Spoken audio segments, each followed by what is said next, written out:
오늘은 우리 스가랴서 6장을 읽게 됩니다. 우리 스가랴서의 특징이 8가지 환상에 대해서 말씀하십니다. 환상의 종류가 어떤 것인지는 우리가 기억하지 못해도 환상의 목적은 분명히 기억해야 합니다. 왜 선지자 스가랴에게 환상을 보여주셨는가? 목적은 딱 하나입니다. 포로 생활에서 돌아온 백성들로 하여금 성전 재건을 완성하라고 하는 목적입니다. 다시 한번, 환상의 목적은 성전 재건을 위한 것입니다. 우리가 요한계시록 1장부터 22장까지 읽어보면 요한계시록도 환상의 메시지입니다. 반모섬의 사도 요한을 통해서 예수님이 환상으로 말씀을 주셨는데 요한계시록의 환상의 목적이 뭡니까? 새하늘과 새 땅입니다. 스가랴의 환상의 목적은 뭡니까? 성전 재건입니다. 이것이 결국 요한계시록의 새하늘과 새 땅으로 이어져 가는 겁니다. 그래서 오늘 우리가 묵상의 주제가 하늘의 내 바람, 좀 더 정확하게 번역하면 하늘의 내 영, 이런 의미인데 우리 5절 말씀을 함께 읽습니다. 천사가 대답하여 가로되 이는 하늘의 내 바람인데 온 세상의 주 앞에 모셨다가 나가는 것이라 하더라. 아멘. 하나님의 역사가 하늘에서 먼저 시작이 되면 그 하나님의 역사가 이 땅에서 나타나기 시작하는 겁니다. 우리는 땅에 붙어 살기 때문에 땅에서 역사가 진행되는 줄 알지만은 그렇지 않습니다. 먼저 하늘에서 역사가 이루어집니다. 그러니까 천사가 대답하여 가로되 이는 하늘의 내 바람이다. 이거 세번역 성경에서는 그 천사가 나에게 대답하였다. 그것들은 하늘의 내 영이다. 하나님의 영들이 이 세상에 내려와서 사람을 통해서, 자연을 통해서, 사건을 통해서 다양한 방법으로 하나님의 일을 이루어 간다, 이렇게 말씀하고 있습니다. 그러면 이제 이 말씀의 배경을 좀 우리가 구체적으로 봅니다. 스가랴서 6장은 8번째 환상, 마지막 환상을 통해서 우리에게 말씀하십니다. 어떤 환상이냐? 1절입니다. 내가 또 눈을 들어본즉 내 병거가 두 산 사이에서 나왔는데 그 산은 놋산이더라.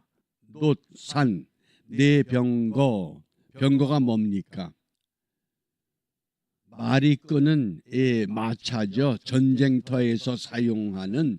그래서 내 병거, 하나님의 역사, 하나님의 일을 이루어내는 그 천사들이 끄는 병거, 마차라고 하는 겁니다. 그런데 그 두 산 사이에서 나왔는데 그 산이 놋산이다, 구리산이다. 그래서 이 놋산이라고 하는 것은 놋과 같이 아주 단단하고 그 다음에 산처럼 변함이 없는 하나님의 섭리. 이게 이제 하늘에서 하나님의 역사하신 것이 이렇게 시작이 되었다고 밝혀주는 겁니다. 그걸 봐라. 스가랴를 통해서 하나님이 환상으로 말씀을 하십니다. 왜 환상을 보여주셨다고 합니까? 성전 재건을 하라 그러는데 사마리아 사람들이 성전 재건을 회방한다고 손을 놔버린 겁니다. 성전 재건을 하질 않습니다. 그러자 환상을 통해서 빨리 이 일을 마쳐야 된다. 그리고 이제 그 내 병거를 어떻게 말씀하느냐? 2절과 3절입니다. 첫째 병거는 홍마들이, 둘째 병거는 흑마들이, 셋째 병거는 백마들이, 넷째 병거는 어룽지고 건장한 말들이 메었는지라. 네 종류의 말이 등장했습니다.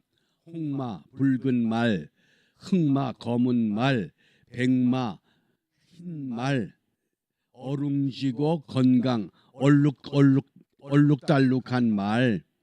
요한계시록에도 네 종류의 말이 나오죠. 그런데 요한계시록의 6장에 나오는 이 네 종류의 말들은 상징하는 게 분명합니다.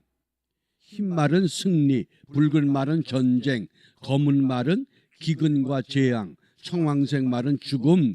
이런 것들이 분명하지만은 스가랴서에 나오는 이 홍마, 흑마, 백마, 그다음에 아롱진 말, 이것은 무엇을 상징하는 그런 것이 아니라 하나님이 하늘에서 계획한 하나님의 일이 이 말들이 달리는 것처럼 신속하게 이루어질 것을 오늘 우리에게 밝혀주고 있습니다.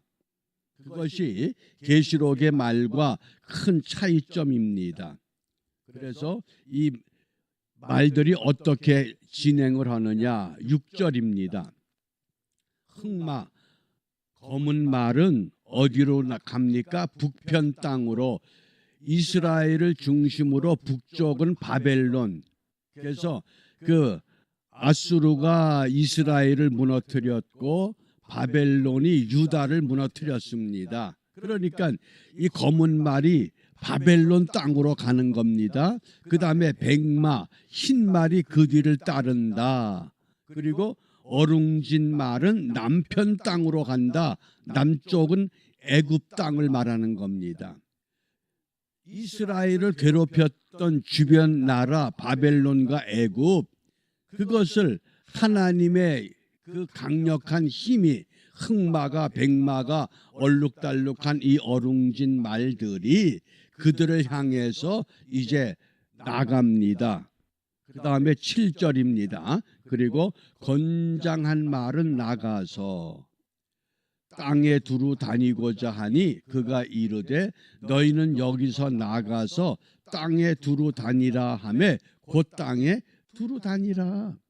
그 말들이 하나님의 백성들을 괴롭혔던, 하나님의 백성들이 세운 나라를 괴롭혔던 그 나라들을 전부 이제 흔들어댑니다. 때로는 하나님의 백성들이 이 땅의 세력에 의해서 어려움을 당하기도 하고 고난을 겪기도 하지만은 하나님의 백성들을 연단시킨 후에 하나님은 또다시 새로운 백성들로 일으켜 세워 가시는 이 과정을 지금 우리에게 말씀하십니다. 그래서 8절을 보시기 바랍니다. 그가 외쳐 내게 일러 가로되 북방으로 나간 자들, 바벨론으로 올라갔던 그 자들이 북방에서 내 마음을 시원케 하였느니라. 하나님의 마음이 시원해졌다.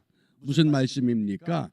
이거 현대인의 성경에서는 그때 여호와께서 나를 부르시며, 누구를 불렀습니까? 선지자 스가랴를 부르시고 북쪽으로 간 자들이 내 노여움을 가라앉혔다.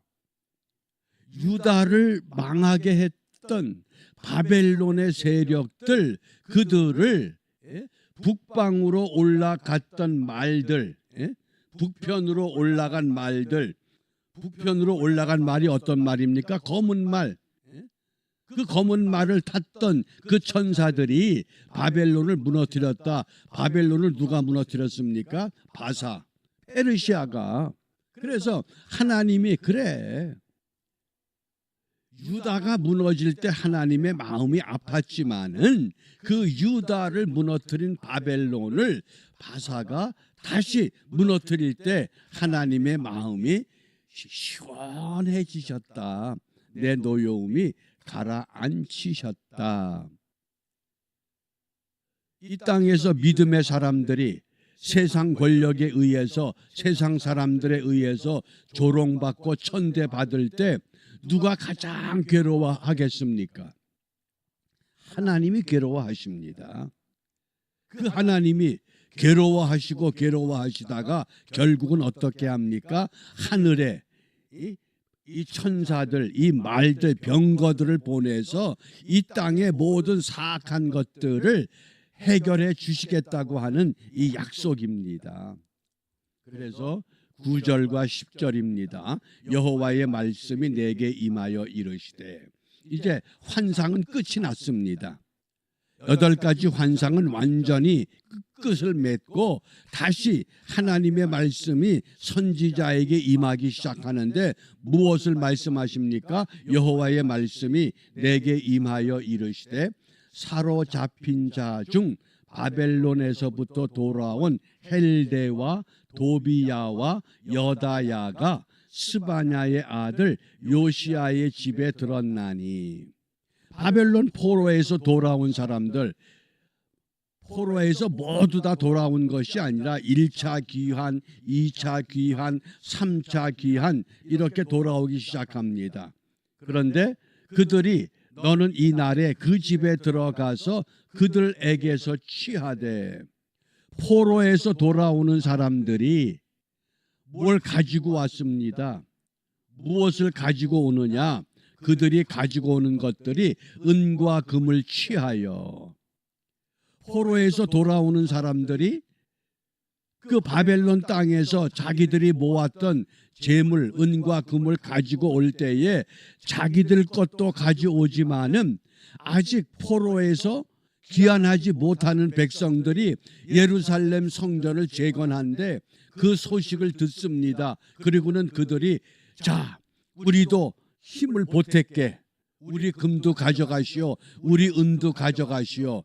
그리고는 이 헬데와 도비야와 여다야를 통해서 은과 금을 보내주는 겁니다.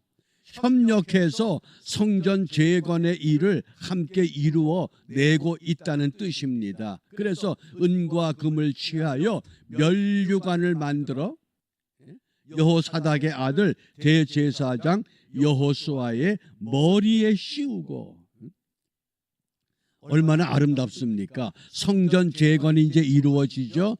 그리고는 제사장에게 면류관을 씌웁니다. 고하여 이르기를, 만군의 여호와께서 말씀하시되, 보라, 순이라 이름하는 사람.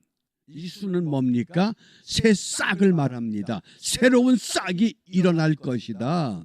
물론 이것이 신약에 와서 메시아가 되시는 예수 그리스도를 상징하지만은 이 당시 역사적으로 바벨론 땅에서 돌아왔던 새로운 결단의 사람들, 하나님의 백성들, 한 사람 한 사람이 새로운 싹과 같은 믿음의 삶을 결단해야만 합니다. 오늘 저와 여러분들이 이 시대에 이 땅에 사는 새로운 싹이 되어야 합니다. 우리가 새 순이 되어서 자기 곳에서, 자기 삶에서, 자기 삶의 자리에서 돋아나서 여호와의 전을 건축하라. 그들이 힘을 모두어서 하나님의 전을 건축하게 된다. 그러면 이제 13절 말씀이 이게 아름다운 결론입니다. 우리 13절을 함께 읽습니다. 그가 여호와의 전을 건축하고 영광도 얻고 그 위에 앉아서 다스릴 것이요, 또 제사장이 자기 위에 있으리니 이 두 사이에 평화의 은원이 있으리라. 아멘. 성전 재건이 이루어지게 되면 그 일이 어떤 결과가 되느냐? 총독 스룹바벨은 뭡니까? 권력, 정치를 말합니다. 정치 세력과 그 다음에 대제사장 여호수아가 면류관을 썼습니다. 그러니까 이건 종교 신앙을 말합니다. 정치와 신앙이 하나가 되는 가장 이상적인 모습입니다. 그런데 요즘 어떻습니까? 정치와 신앙이 요동치고 있습니다. 투쟁하는 시대입니다.